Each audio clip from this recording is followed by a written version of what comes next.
ഒരു സേവനം തേടി ഏതെങ്കിലും ഒരു പഞ്ചായത്ത് ഓഫീസിലേക്ക് പോകുമ്പോൾ പല രീതിയിൽ ബുദ്ധിമുട്ട് നേരിട്ടിട്ടുള്ളവരാകും നമ്മളിൽ പലരും. കൂടുതൽ ആളുകളുടെയും മനസ്സിലേക്ക് ഓടിയെത്തുക ഒരിക്കൽ വെള്ളം പോലും കിട്ടാതെ വരി നിൽക്കേണ്ടി വന്ന അവസ്ഥയായിരിക്കാം. പക്ഷേ പാലക്കാട്ട് ഒരു പഞ്ചായത്തുണ്ട് കേട്ടോ. അവിടെ എത്തിയാൽ സേവനം മാത്രമല്ല സ്നേഹവും കിട്ടും.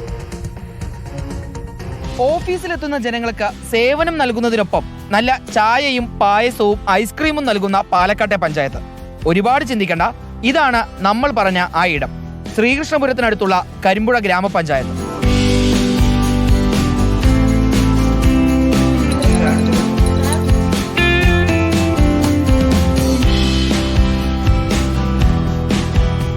പഞ്ചായത്ത് പ്രസിഡന്റ് കെ ഹനീഫയുടെ മനസ്സിൽ ഉദിച്ച ആശയമാണ് സേവനത്തിനൊപ്പം ജനങ്ങൾക്ക് സ്നേഹമധുരം വിളമ്പുന്ന പദ്ധതി.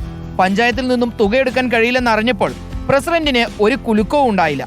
തനിക്ക് ഓണറേറിയമായി കിട്ടുന്ന തുക മാത്രം ഉപയോഗിച്ച് ഹനീഫ സ്നേഹമധുരം വിളമ്പി തുടങ്ങി. ജനങ്ങളുടെ ആവശ്യങ്ങൾ എന്തിനാണോ വരുന്നത് അത് ചെയ്തു കൊടുക്കാനും എന്നുള്ളതും അവരെ ഒരു അതിഥിയായി കണ്ട് സൽക്കരിച്ച് ഈ ചായയോ ഇത് കൊടുത്തു വിടുമ്പോൾ അവർക്ക് നമ്മളോടുള്ള അടുപ്പം വളരെ ദൃഢതമുള്ള അടുപ്പമാവും. അവർക്ക് ധൈര്യപൂർവ്വം കടന്നു വരാനും കാര്യങ്ങൾ സഹായിച്ചു പോകാനുള്ള ഒരു ഉണ്ടാവും.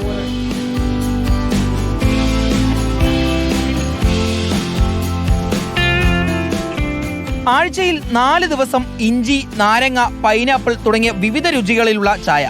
ബാക്കി 2 ദിവസം പായസവും ഐസ്ക്രീമും. ഹനീഫയുടെയും കരിമ്പുഴയുടെയും സ്നേഹമധുരം പദ്ധതി പാലക്കാട് ഹിറ്റാവുകയാണ്. വൈകാതെ സംസ്ഥാനത്തെ മറ്റു പഞ്ചായത്തുകളിലേക്കും സ്നേഹമധുരം പദ്ധതി എത്തട്ടെ എന്ന ആശംസയുമായി വീഡിയോ ജേർണലിസ്റ്റ് വിനൂസിക്കൊപ്പം reporter Iqbal Arkkal, in reporter, Palakkad.